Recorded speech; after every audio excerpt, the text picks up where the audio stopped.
네, 오늘 말씀 전하겠습니다. 여러분, 지난주에 우리가 말씀을 들었는데, 지난주에 가장 중요한 건 뭘까요? 우리가 화해. 그렇죠. 화해. 근데 뭐의 화해? 하나님의 화해. 아버지의, 따라해보세요. 아버지의 영과 아버지의 영과 아들의 몸이 화해했다. 화해했다. 우리가 생각할 때에 아버지의 영은 아들의 영과 화해를 하고 아버지의 몸이 아들의 몸과 화해를 해야 되는데 다르네요. 다릅니다, 여러분. 하나님의 세계는 분리의 세계가 아니기 때문에 삼위일체의 세계예요.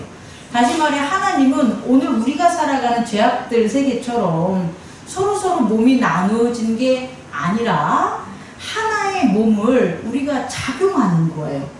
그러니까 하나님은 우리 모두의 몸을 하나같이 쓰실 수 있는 거예요. 그리고 우리가 사는 이 세상의 만유에 있는 모든 것들을 다 하나님이 나타나는 데 쓰실 수가 있는 거예요. 난 하나님이니까 여기 이 지푸라기에만 나타나고 요 나무에는 안 나타난다 하는 게 하나님의 몸이 아닌 거예요. 그런데 죄로 말미암아 어떤 일이 벌어졌냐면 하나님이 죄 있는 것들에 그 영이 함께하지 못하는 불행이 일어났다는 거예요. 그래서 아담은 어떻게 되는 겁니까?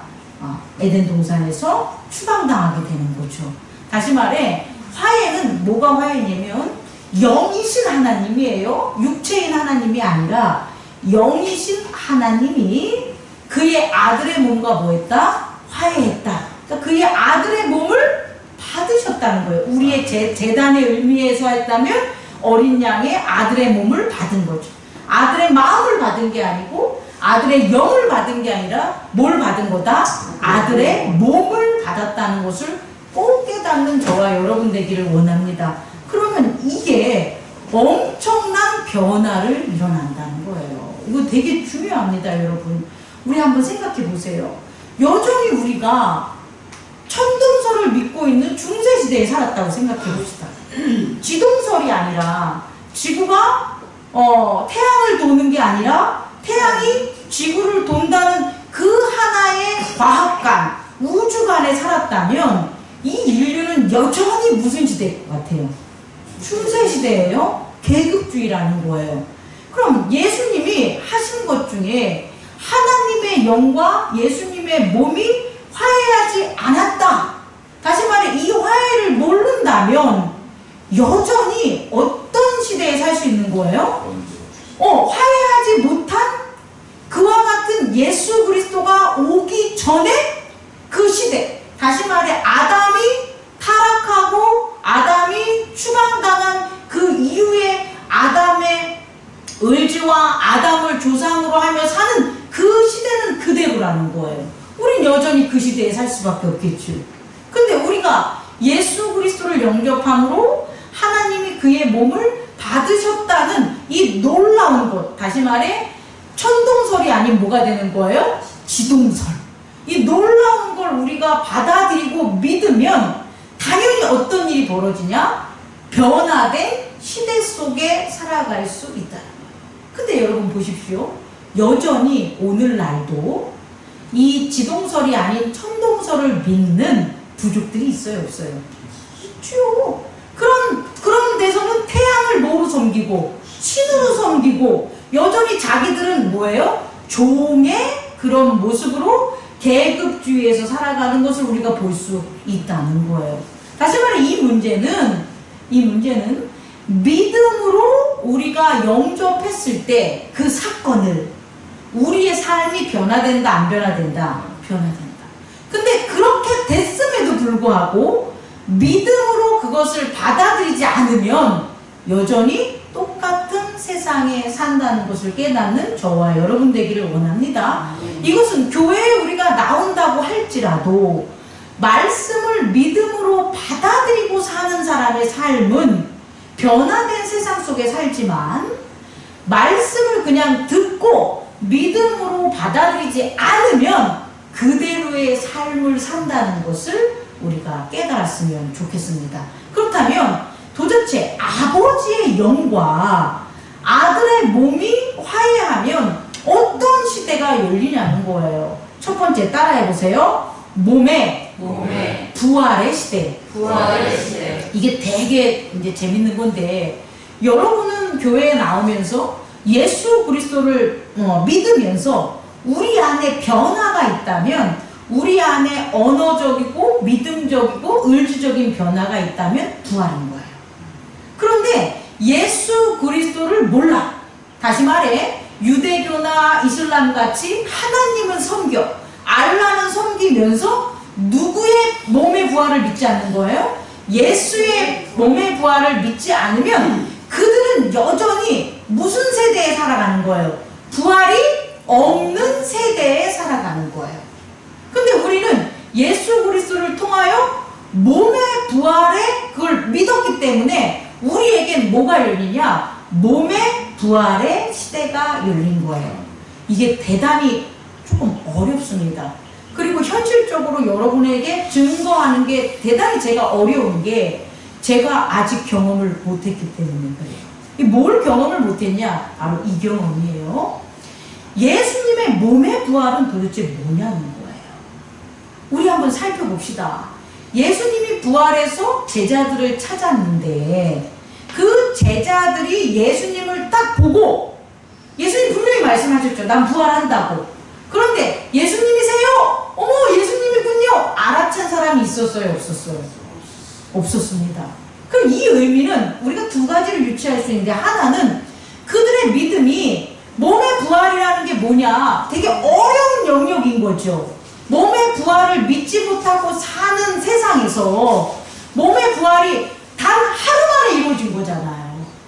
예수님이 부활하기 전에는 전혀 없었던 경험인데, 예수님이 부활하신 그 단 하루 다음에 어떤 일이 생겼냐면, 몸의 부활의 세대가 생겼으니 몸의 부활에 익숙하지 못한 생각과 몸이 그 몸의 부활을 지각하지 못하는 일이 벌어졌겠죠. 첫 번째는 누가 했다면, 두 번째는 뭐냐면, 예수님의 몸의 부활이 제자들 생각하는 예수님의 얼굴이 아니라는 거예요. 이건 우리가 되게 주목할 점이라는 거예요.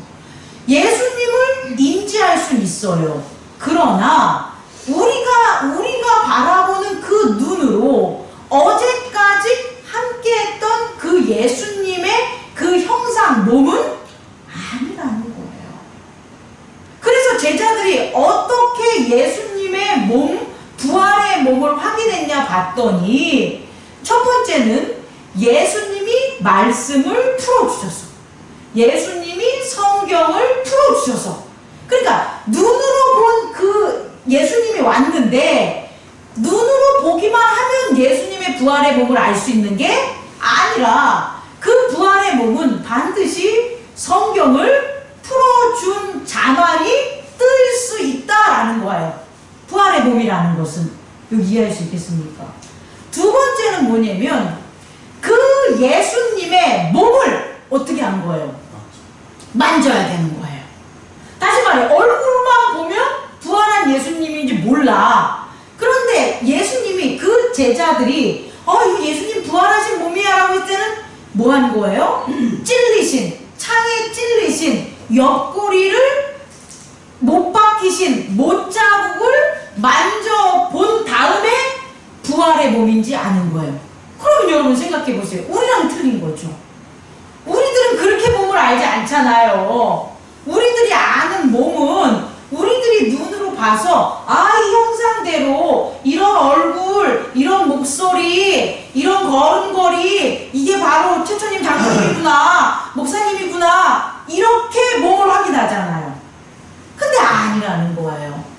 부활의 몸의 확인은 반드시 어떤 몸의 확인이냐 봤더니 언약의 몸의 확인이라고요. 다시 말해, 손이 못자국이 나고 옆구리에 창이 찔린다는 것은 언약 안에 있는 부활의 몸이라는 거예요. 그래서 그 언약의 몸을 우리가 확인하는 거예요. 여러분 이해할 수 있겠습니까? 그렇다면 이 문제는 뭐에 적용할 수 있냐? 우리들이 이제 뭐 하는 거예요? 우리의 부활의 몸을 소망하고 살아갈 수 있다는 거예요. 우리의 부활의 몸.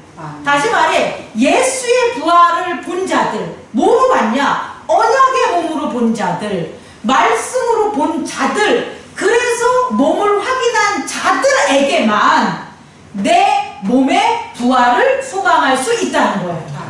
그럼 역으로 말하면 우리가 교회 나와, 교회 나올 때 부활을 잘못 생각하는 거예요. 어떻게 생각하냐? 그냥 죽은 자가 살아나. 내가 장미경 목사님이 이렇게 죽었어. 근데 다시 살아났어, 부활의 몸이. 그럼 이 장미경 목사님의 몸이야. 그럼 잘못 아는 거라. 그러면 내가 부활을 소망할 수가 없다는 거예요. 내 부활의 몸을.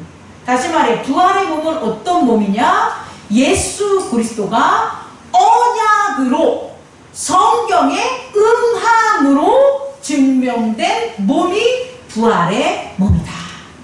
그럼 우리는 교회에 나와서 예배를 드리고 말씀을 하면서 나 부활하기를 원합니다. 부활하기를 소망합니다. 라고 하면 단지 내 디자이어로 내가 다시 태어나서 죽지 않는 거야. 이런 원하는 게 아니라 우리는 어떤 몸? 언약의 몸. 내 몸이 언약의 몸이야.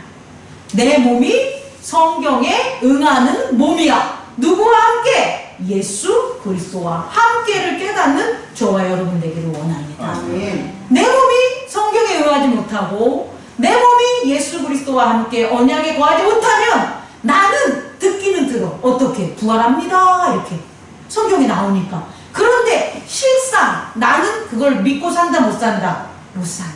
그래서 내 몸을 부활의 몸으로 귀중하게 여기지도 못하고 내 몸을 부활의 몸으로 하나님께 드리지도 못하면서 그냥 죄 짓는 몸인데 이게 부활의 몸이야 라고 하면서 살아가는 잘못된 신앙 속에서 살 수밖에 없다는 걸 깨닫는 저와 여러분 되기를 원합니다. 따라해 보세요.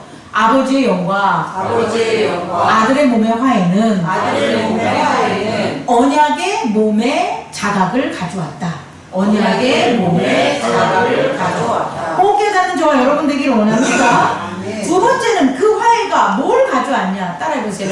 아버지와의 아버지와의 친밀성. 친밀성, 여러분, 우리는 지금 하나님을 아버지라고 부르잖아요. 하나님을 아버지라고 부르는 사람은 우리밖에 없습니다. 예수 그리스도의 부활을 믿는 자들밖에 없습니다. 그리고 예수 그리스도의 그 몸이 하나님과 화해했다는 걸 믿는 자들이 아버지, 아버지, 아버지 하면서 하나님을 섬기지, 그걸 못 믿는 자들은 여전히 하나님을 신이라고 생각해요. God. 그냥 God. 근데 우리는 아니에요. My Father예요. 우리의 아버지. Our Father. 이 Our Father의 시대를 바로 이 화해를 했기 때문에 열렸다는 걸 깨닫는 저와 여러분 되기를 원합니다. 아멘. 그래서 예수님이 나는 지금 이제 누구에게로 간다? 아버지로 간다. 여기서 끝나는 게 아니라 뭐라고 얘기하면 그 아버지가, 나의 아버지가 너희의 아버지다. 이 얘기를 하는 거야. 이 얼마나 놀라운 시대가 열렸습니까? 우리는 지금 정말 모두가 이런 시대에 산다고 생각하면 안 돼요. 예수 그리스도의 몸과 하나님의 영이 화해된 걸 믿는 자들에게만 허락되는 거지. 여전히 하나님을 가치라고 신이라고 섬기면서 총 갖다가 예배드리고 있고 분쟁하고 대포 쏘고 미사일 팍팍 날려가면서도 어떤 날이 되면 하나님 신 나의 갓 하면서 제사 지내는 그와 같은 것들이 지금 벌어지고 있어요. 우리는 안 그러는 거예요. 우리는 그럴 수가 없어요. 왜냐하면 아버지의 영이 아들의 영과 화해했다는 걸 알기 때문에 어떤 일이 벌어지는 시대냐? 아버지와의 친밀성이 일어나는 시대. 그럼 이 아버지와의 친밀성이 어떻게 이루어지냐 봤더니 두 번째, 첫 번째 따라해보세요. 제사장의 시대. 제사장의 시대. 여러분이 제사장이기 때문이에요. 아버지라고 해가지고 아빠 이게 아니라 내가 하나님께서 예수님께서 우리 모두를 뭐로 세우신 거예요? 제사장. 왕같은 제사장으로 세웠기 때문에 우리가 하나님 앞에 나아가 예수의 이름으로 제사를 드릴 수 있다는 거예요. 아멘. 근데 하나님을 가치로 여전히 여기는 자들은 그들 스스로 나아가서 예배하지 못해요. 그들은 예배를 드려지는 곳에 가서 그 드려지는 자들 안에서 자기가 드리는 거지 자기가 예배를 드릴 수 없다. 있다는 거예요. 근데 우리는 아버지의 친밀성 때문에 우리 모두가 왕 같은 제사장이기 때문에 우리가 뭐 할 수가 있어요? 아버지 앞에 제사 드릴 수 있다는 거예요. 이 얼마나 놀라운 겁니까? 우리가 그게 없다면 여전히 우리는 뭐만 하냐? 뜰에 송아지 데려가서 우리 죄를 갖다가 사해주세요라고 해서 소 머리에다가 우리 죄 얹고 그 다음에 우리는 돌아가서 집으로 가는 일밖에 못해요. 근데 그게 아니라 우리가 직접 예수 그리스도의 이름으로 그의 보혈과 언약으로 그리스도의 언약으로 뭐 할 수 있다? 제사 드릴 수 있다는 것. 다시 말해 예배 드릴 수 있다는 것을 깨닫는 저와 여러분 되기를 원합니다. 이게 첫 번째 아버지의 친밀성으로 이루어진 거고요. 두 번째는 뭐냐? 그래서 따라해보세요. 평강의 시대. 그래서 평강하다고. 이 평강이라는 것은 우리가 노력해서 얻는 게 아니라 아버지 안에 있음으로 느낄 수 있는 기쁨과 평화를 말하는 거예요. 다시 말해 우리가 이 땅에 살고 있지만 죄 있는 이 땅에 살고 있지만 우리는 하나님의 나라에 있는 기쁨과 평화의 열매들을 맛볼 수 있다 없다? 있다. 그래서 이거 가끔씩 일어나는 일이지만 정말 형용할 수 없는 기쁨이 예배 안에서 있을 수 있고 또 삶에 있어서도 아버지의 그 은혜를 깨달았을 때 그 은혜가 마치 아침 이슬이 막 내리고 가을 햇살이 막 비추는 것처럼 내 마음에 걷잡을 수 없는 평강과 평화를 갖다 주는 것을 느낄 수가 있다는 거예요. 이게 바로 아버지와의 친밀성 때문이라는 것을 꼭 깨닫는 저와 여러분 되기를 원합니다. 세 번째, 마지막으로 어떤 시대가 일어났냐라고 봤더니 뭐 여러분들이 잘 아는 성령 시대입니다. 뭐라고요? 성령 시대. 다시 말해 아들의 몸이 아버지의 영과 화해했기 때문에 성령 시대가 나온 거지. 아들의 몸이 아버지와 영과 화해 안 하면 성령 시대는 우리에게 있을 수가 없다는 거예요. 이걸 꼭 깨닫는 저와 여러분인데요. 그럼 적용하자면 우리가 성령의 충만함을 느끼고 싶어. 그럼 교회 와가지고 주여 불러 그러면 성령의 충만함을 느끼냐? 그렇지 않다는 거예요. 그럼 성령의 충만함, 성령 시대에 우리가 성령으로 지각하며 살기 위해서는 반드시 아버지의 영이 누구와 화해했다? 아들의 몸과 화해했다. 그럼 우리의 몸도 뭐 해야 되는 거예요? 아버지의 영에게 드려줘야 된다. 이게 꼭 깨달아야 돼요. 성경에서는 하나님의 어린 양이 예수의 몸이라면 우리는 예수의 어린 양의 몸이라는 거예요. 다시 말해 여러분 되게 어려운 얘기인데요. 진짜 어렵지만 잘 들어주세요. 우리가 부활하면 갑자기 예수님이 부활하면서 분명히 이루어진 건 맞아요. 아니 지동설과 천동설 있으면은 지동설은 천동설 시대에 없었어? 아니잖아요. 원래 지구가 태양을 돌았잖아요. 근데 그걸 안 믿고 산 거잖아요. 근데 지구는 계속 태양을 돌고 있었던 거잖아요. 우리도 마찬가지라는 거예요. 우리가 예수님께서 부활하신 것은 이 땅에 오셔서 액시던트, 단 하나의 어떤 사건으로 이루어지는 기점으로 우리들이 그걸 자각했던 것 뿐이지 사실은 하나님과 예수님과의 관계는 계속해서 뭐 했다는 거예요? 이루어지고 있었다는 거예요. 그래서요 그것을 하는 게 그리 쉽지가 않아요. 나 부활한 거 믿어. 이 부활한 게 믿는 게 아니에요. 오늘 말씀 한번 보세요. 예수님께서 제자들을 찾아서 성령을 주신 다음에 뭐라고 하셨어요? 내가 너희를 아버지가 나를 보냈듯이 내가 너희를 보낸다. 어디로 보내요? 세상에 보낸다고. 이들은 어디 살고 있는데? 세상 살고 있었는데. 이거를 깨는 거예요. 다시 말해 뭐냐? 예수의 몸이 하나님과 영과 화해함을 믿은 순간 우리의 의지는 세상에 살지 않아요. 아까 말한 친밀한 아버지, 다시 말해 하나님의 거처에 머문다는 거예요. 뭐가? 우리의 육체가 아니라 뭐가? 우리의 의지가. 살아난 양자의 영이 하나님의 아들의 영이 누구와 함께 한다는 거예요? 하나님과 함께 한다는 거예요. 그리고 예수님이 하나님과 함께 하셨다가 이 땅에 보내진 것처럼 우리 또한 어떻게 되는 거예요? 우리도 우리의 의지가, 우리의 영이 세상으로 뭐 하는 거예요? 보내짐을 받는 거예요. 그 보냄을 받은 다음에 우리의 육체가 예수님이 가셨던 것처럼 예수에 대한 구원의 복음, 아버지에 대한 복음, 아버지의 영과 아들이 만나는 그 언약을 우린 뭐하고 하는 거예요? 전하고 다닌단 말이에요. 그 전하고 다니는 걸 우리가 해. 이해갑니까? 그런데 잘 보세요. 예전에 있었던 내가 하는 게 아니라. 다시 말해 성령 시대는 첫 번째 어떤 일이 벌어지냐? 속사람의 성장이 나타나요. 속사람의 성장. 다시 말해 우리가 이전에 내가 여태껏 죄져서 온 그 내가 보냄을 받는 게 아니라고요.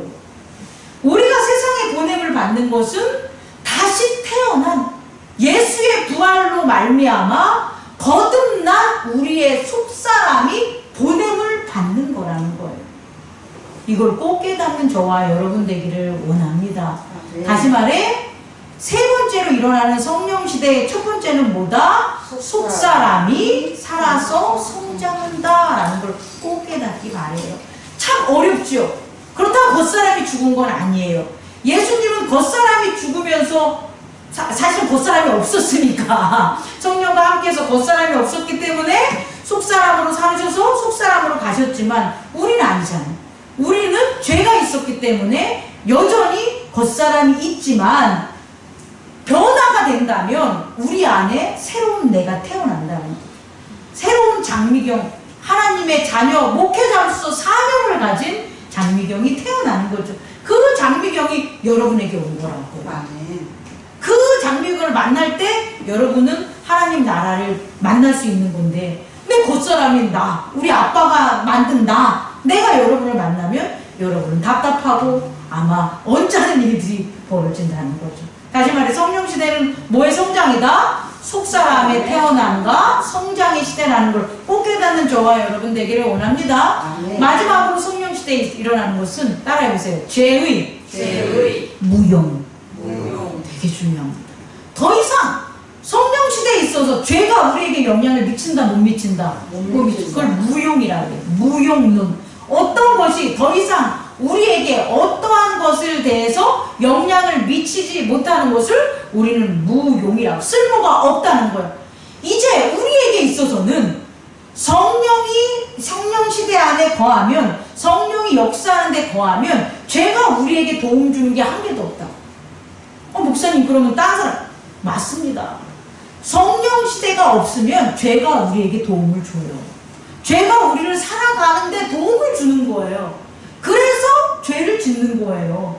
근데 우리에게 있어서는 더 이상 그 죄가 우리에게 영향을 미친다 못 미친다? 못 미쳐. 도움을 하나도 안 줘. 그래서 이 죄에서 떠나려고 그러고 이 죄를 버리려고 그러고 이 죄 때문에 우리가 얽매이는 것을 갖다 감지하고 지각하고 회개하고 용서하는 일들이 벌어질 수밖에 없다는 거예요.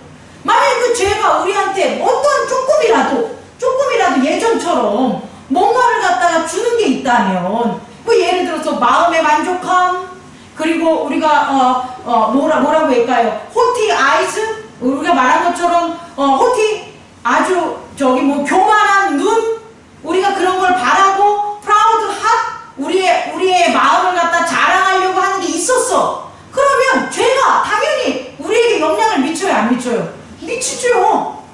근데 그렇지 않다는 거예요.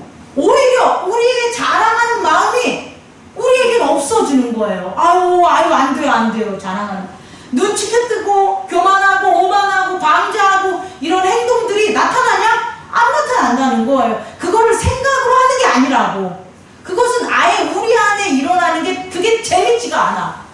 우리 안에 우리가 그런 거 해봤자 우리가 즐겁지가 않아. 기쁘지가 않아. 다시 말해 우리 안에 죄가 또아리를 들고 있거나 점 하나만 딱 찍히는 것조차도 우리가 뭐 하는 거예요? 싫어. 무용해. 죄의 무용이 나타나는 죄의 무용론. 그래서 어떤 일이 벌어지냐? 그때서야 비로소 우리가 죄를 갖다가 이건 죄입니다 라고 해서 죄를 없애게 만들고, 그럼 하늘에서 그 죄도 어떻게 되는 거예요? 없어지게 되는 거예요. 다시 말해, 죄를 사하는 것, 예수님이 이 땅에 오셔서 제일 먼저 하시고 제일 많이 하신 게 뭡니까? 몸 고쳐준 거? 아닙니다. 몸 고쳐준 건 불쌍하고 긍휼하니까 고쳐준 거고, 그에게 죄에 대해서 회개하고 더 이상 죄를 짓지 말라는 하나님이 아들 하나님 영이 하시는 그 일을 예수님이 하셨죠. 그럼 우리 또한 그런 일을 이 땅에서 뭐하고 있는 거예요? 하고 살아가는 거예요. 이것을 꼭 깨닫는 저와 여러분 되기를 원합니다. 아멘. 말씀 마치겠습니다. 아니 말씀 마치겠습니다. 영이신 하나님이 예수 그리스도의 몸과 화해했듯이 예수 그리스도의 부활의 몸을 믿는 우리들은 우리의 몸과 영이신 하나님이 화해하는 거예요. 그래서 우리가 우리의 몸을 사용하는 게 아니라 속사람, 새롭게 태어난 성령이 역사함, 아버지의 긴밀함, 이런 놀라운 것, 그리고 부활의 몸을 우리가 소망하며 살아갈 수 있는, 그게 꿈이 아니라 가상의 세계가 아니라 믿음의 선조들이 보여준 현실이라는 것, 우리의 현실이라는 것을 깨닫고 살아가는 저와 여러분 되기를 원합니다. 네. 기도하겠습니다.